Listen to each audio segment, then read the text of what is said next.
So yeah, going to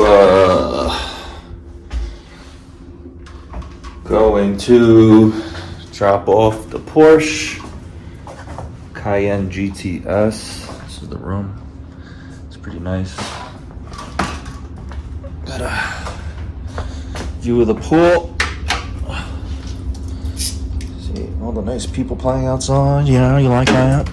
Then I got my little success journal that I'll be starting today. I highly suggest you guys write your goals down and stuff. It's a productivity goal planner, and I'm going to do a separate video on that because I think it's very important, because there's been times where I don't do that, and you know, I get lost and I get down in the dumps just like the rest of everybody, as such is life. But also I had a delicious MRE shake today, and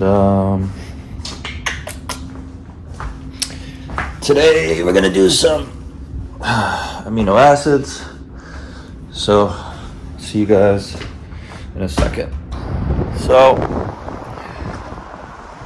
gotta drop the car off. This bad boy right here.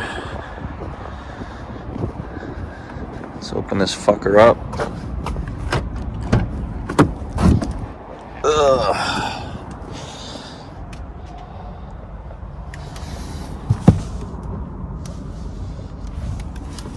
Oh my god, it's fucking hot, man.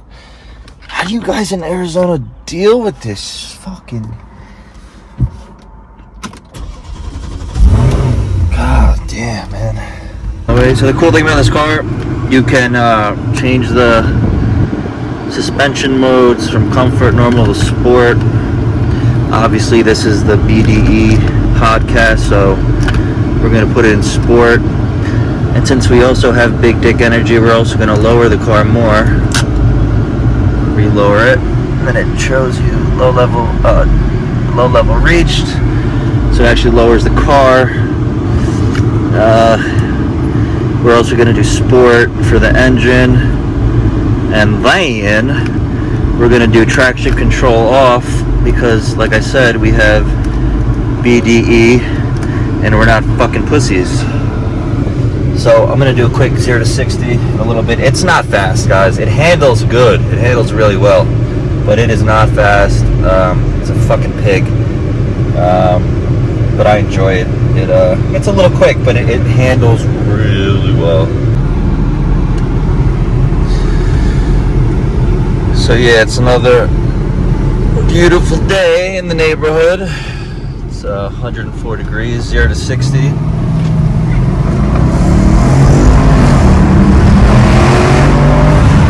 I don't even know if I made it to 60 as a red light.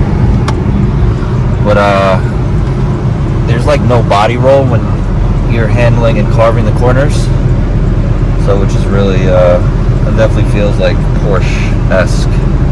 Great handling.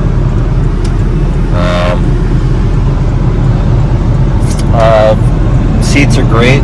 They definitely bolster you in. The one thing I hate about American cars or sports cars in general, when they don't come with Recaro seats or like whatever, but these actually bolster you in. See? Shit handles.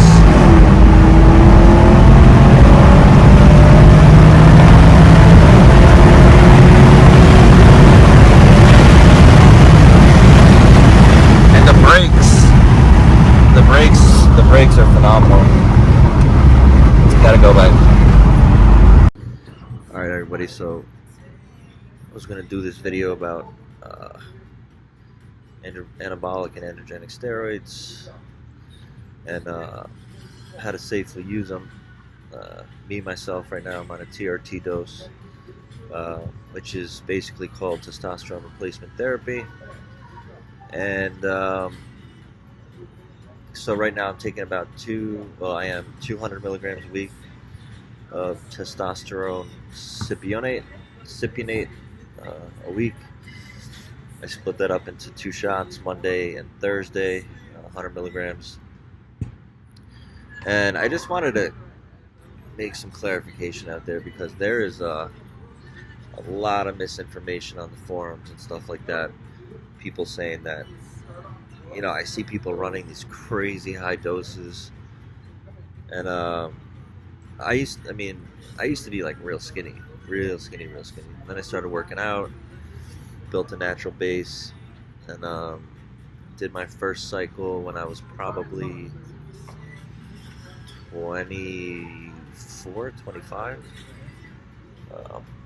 32 now. So anyway, I'm not looking to compete or, step on stage or anything like that. So to me, I don't need to run all the crazy shit. But I'll let you know what I use that helps me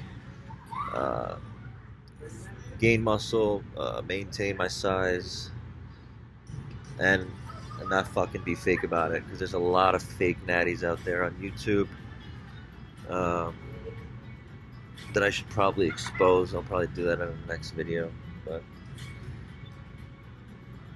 I'm not here to talk shit. I'm here to just spit facts. So this stuff has been around for a long time. Why is it a scheduled substance in the U.S.? I don't know. I think it's stupid. I don't think it's criminal at all. I think most drugs should be legal. And guys, you can do this safely. There's ways to do it. So we'll just quickly dive in. The first thing being, before you start anything, you want to get your blood work. You want to get a full panel, everything. You want to see where, how your liver enzymes are doing, your hematocrit, a full panel, like where your testosterone is naturally, estrogen, just like the whole panel. Make sure your kidneys are doing okay and all that good stuff. But yeah, steroids still do play a prominent role in medicine, such as in like muscle wasting diseases, like I said, like HIV, cancer, critical illnesses, even for older people.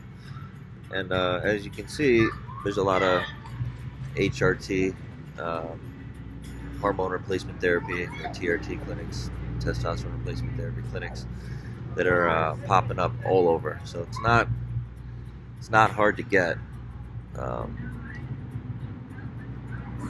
And also, obviously, you have the underground labs and there's tons of them out there. So, but don't ask me for sources, because I'm not going to provide you with them. What are anabolic androgenic steroids, right? Well, what does anabolic mean? Anabolic means it's the ability to aid in assimilation of nutrients, and that would mean nitrogen retention.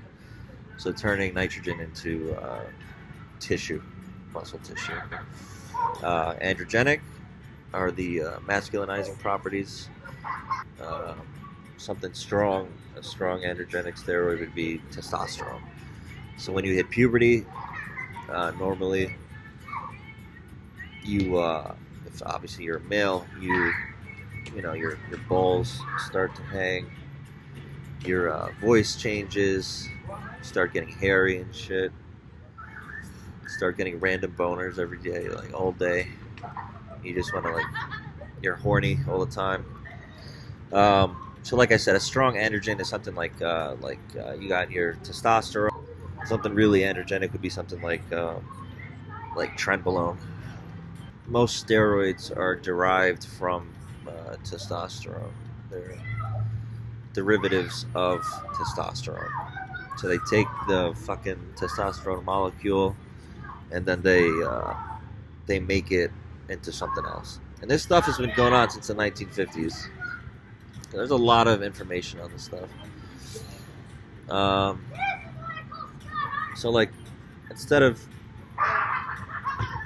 So besides building muscle, I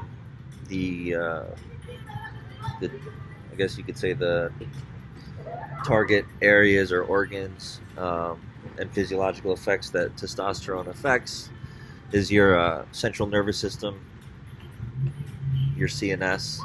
So that'll be your libido. You're gonna want to have fuck everything that walks. Your well-being. It can cause aggression. If you're an asshole and you start taking steroids, you'll just be a bigger asshole. But I know a lot of people who use anabolics that are great people, nice people, and they've never had roid rage in their life. Me, myself, I don't ever experience aggression or roid rage or anything like that. Like I said, if you're a dick, you're going to be a bigger dick. That obviously affects your pituitary glands and your hypothalamus. So it will affect, once you start taking stuff, it will lower your natural testosterone. It's just your body trying to create a homeostasis. It will affect your prostate, which is not good, so the size of it can be affected. One way around that is to get finasteride, which will also help save your hair. It basically blocks the enzyme from testosterone converting into DHT, which is dihydrotestosterone. DHT is it's a great hormone, but it's a great muscle hardener, but it not good for the prostate, not good for your hair and stuff like that. It can affect your skin, sebum production, so sweat production and acne and all that stuff. Some people get it, some people don't. If you do get it, just run a cycle of Accutane if you can find it. Also, that's another overhyped thing that's like not as it's not nearly as dangerous as people say. What my recommendation is to do is low dose, 10 milligrams, whether you're on cycle and off cycle, or if you choose to blast and cruise, and we'll get into that too. But I've done a few like little low dose cycles. I've done a few cycles of low dose Accutane before. When there's one time when I got pretty bad. What kind of acne do you call it?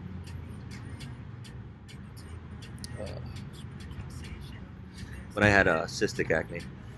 So it got pretty bad, but then I got on Accutane and it was gone. Obviously, muscle strength, muscle size, all that stuff. Adipose tissue also decreases as well. Your hematocrit will increase, so the amount of blood in your red blood cells in your body will increase. Certain anabolics will do it more so, such as like Anadrol and stuff like that. Oxymethylone will really get the blood red cells to spike, which can be, it can be dangerous, thickens the blood. As well as another one that's well known for that is equipoise, which is EQ. The debate on immune system effects still is not clear, so we don't know. In my opinion, it'll boost your immune system, and now there's a few papers out there that are stating that people with higher testosterone are less susceptible to get COVID, which is very interesting. Which, by the way, I have not gotten yet. I'm from Manhattan, from like the war zone, but I left in about at March, second week of March, to escape the zombie apocalypse and get out of there. So I'm in Arizona right now. Look forward to going back once everything is fixed. All the rioters destroyed my fucking neighborhood.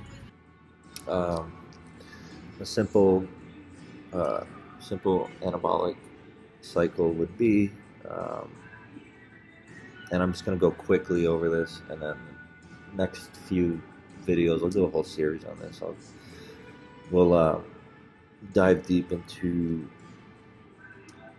exactly more details, into more detailed cycles and stuff like that. But if you're just looking to gain size and like feel better, look better, and not do a bunch of crazy shit and like put your health at risk, like I said, get blood work done first, make sure everything is good. Once you do that, you want to find a good source. If you can, try and go to a HRT clinic, see what they can offer you, or your endocrinologist, if you can try and get it from him. Obviously, if you can get pharmacy grade, if it's real, it's usually better. But now the thing is with these HRT clinics and these TRT clinics, what they do is all the same shit that these underground sources are getting their raw powders from. These compound, these clinics are basically like compound clinics. They're getting all their raws from basically China, same places. So I won't even be surprised if there isn't any American-made test anymore. So what I suggest to do is find a good source, something reliable, something that you know maybe someone else has used and is good. And also, guys, don't get ripped off. A bottle of 10 milliliters of testosterone should cost you at most $40 for test sip. Test sip, I believe, has a 10-day half-life, so you can get away with pinning twice a week, Monday and Thursday. Simple cycle would look like Monday and Thursday, 150 milligrams on Monday and 150 milligrams on Thursday. So you're doing 300 milligrams total. Okay. Now, being that it doesn't really kick in, the half-life is like 10 days, so you probably won't feel the effects for about 2 to 4 weeks. It depends on everybody. One of the first signs that I knew when I did my first cycle, it was I noticed like I was horny. Like I felt like I was fucking like 17 again. I was fucking whacking off like all day, and like it was it was just super. You'll notice like your libido is just completely like skyrocketed. Your libido will skyrocket. And then another thing that you'll notice is better stamina. Definitely in the gym you'll notice like better stamina. Another thing you'll notice are better pumps in the gym due to the increased nitrogen retention and blood flow, hematocrit increasing, blood volume. But anyway, notice how I said start with 300 milligrams and not to start with 500. If you want to even start lower, you can start at 250. You want to use the lowest effective dose and get the maximum results. Trust me, I've seen people use tons of gear. Gear is another way of saying anabolics. Pretty bad. Not on testosterone. It really depends on how you aromatize. What that means, aromatization, is the conversion from testosterone to estrogen. Some people can get away with doing 1,000 milligrams of testosterone a week, and they won't even need an AI. An AI is a aromatase inhibitor. Basically, that inhibits estrogen from testosterone converting into estrogen. So my first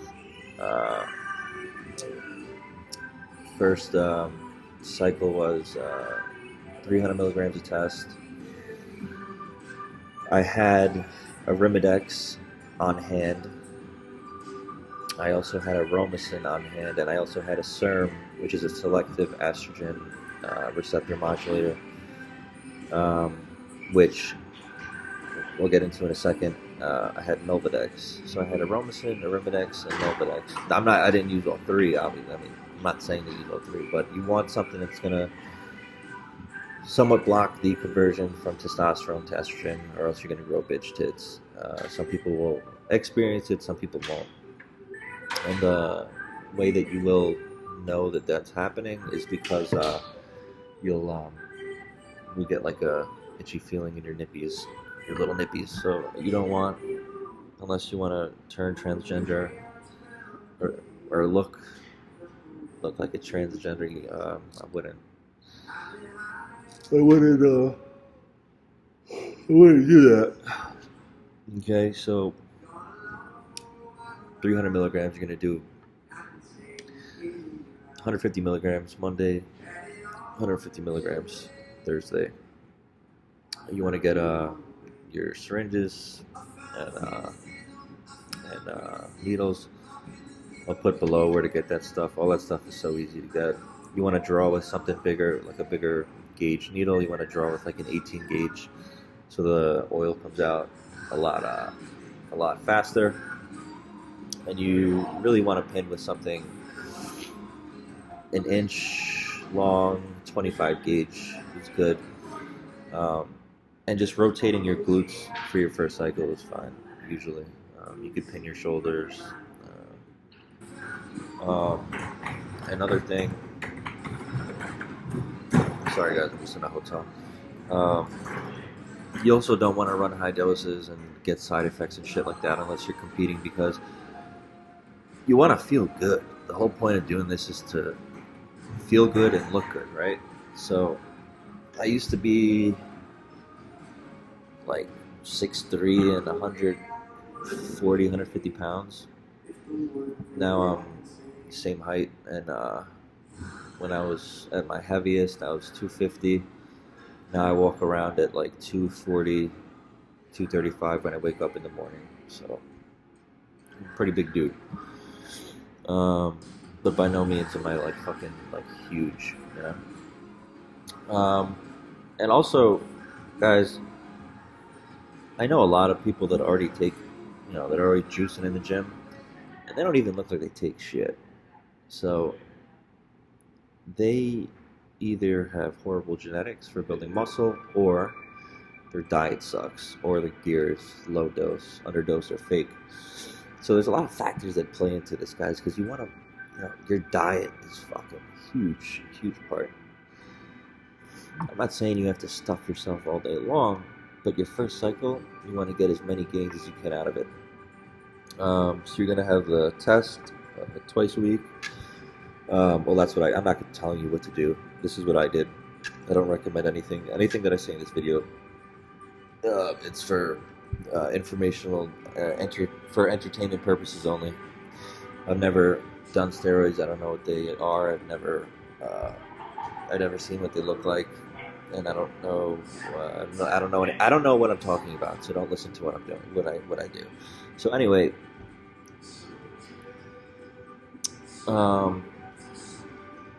It's not a taboo subject anymore, guys. This is like, I guarantee you, like 70% of the dudes in your gym, probably even females too, are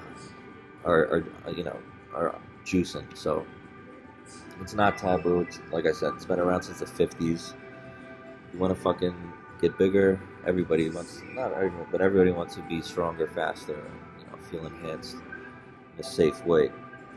So the 2 shots of test. 150 milligrams twice a week. I got blood work done in the beginning, and then also, so naturally my testosterone was pretty high. It was like 900, but I was still skinny. So the whole thing about like having high testosterone and that only equating to muscle is a bullshit argument, because I was a skinny dude, but I had a lot of testosterone. So it doesn't mean that just because you have a lot of testosterone, you're going to build a lot of muscle. That's why there's more anabolic compounds out there. And some people prefer to run higher anabolics than lower androgens, meaning like they would rather run something like a high EQ and a lower test, or like a higher tren and low test, just for sexual function. But we'll get into that later. Anyway, so just from what I was getting back from my blood work, I wasn't converting a lot of estrogen. So spoke to the doctor about it, and I told him, you want to be honest with your doctors, guys. Don't be fucking scared. They're not allowed to say shit anyways. You want to tell them what the fuck you're doing.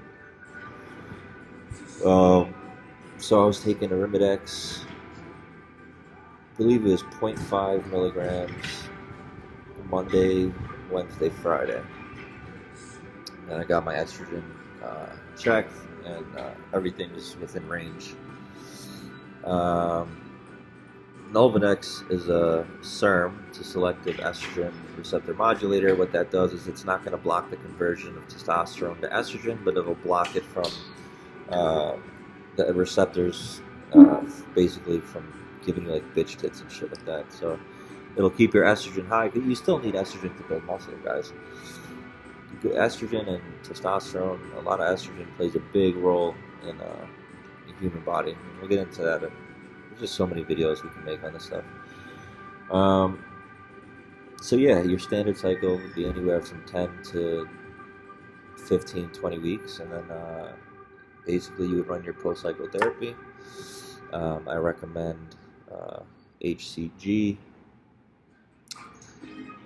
probably anywhere from 2,500 to 3,000 IU every 3 to 5 days, and that's debatable. You could also increase that. So that's going to help your testes. It's going to help you basically bring you back to baseline, take you from superhuman back to normal, which sucks. So you're going to do the HCG along with you could do Clomid. You could do Clomid and Olvidix. Clomid anywhere from 50 to 150 milligrams a day with the HCG.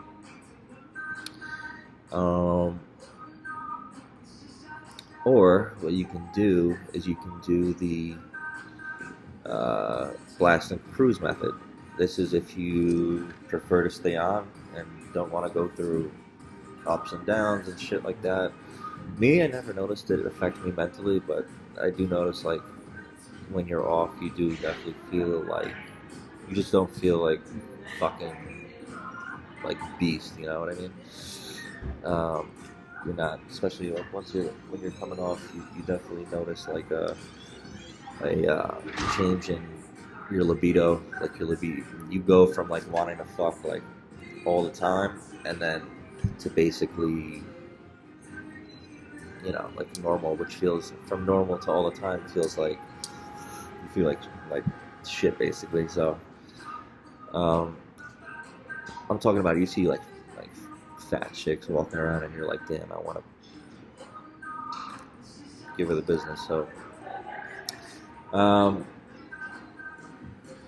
what else? You're not going to stack anything here, guys. Nothing crazy. Just do testosterone. Testosterone works great. It's a natural male hormone. You're not like putting some crazy shit in your body that your body doesn't know how to metabolize. You know what I mean? So with that said, 300 milligrams of test in AI. You can get away with aromasin. Aromasin is really good. It's a suicide inhibitor. It's even better than Arimidex and Novadex, and you could do that depending on your blood work. Usually people do like a Monday, Thursday type of thing, but it really depends on the person. So guys, the main thing here is you want to get blood work, okay? You want to know how your body is looking, and here's the thing. Blood work is just a snapshot, okay? It's not even like the full picture. So that's why you want to like get blood work a lot, because it's only a snapshot on that day. Like if you get blood work done in the morning without food in your system, it'll be different. Or if you get blood work done later during the day and after you've ate and I mean, you know, things can change. Another thing to look out for is blood pressure. You know, anabolics do affect blood pressure because they do increase hematocrit production. So actually a supplement that I recommend, I'll link it below, is called Carditone. Carditone.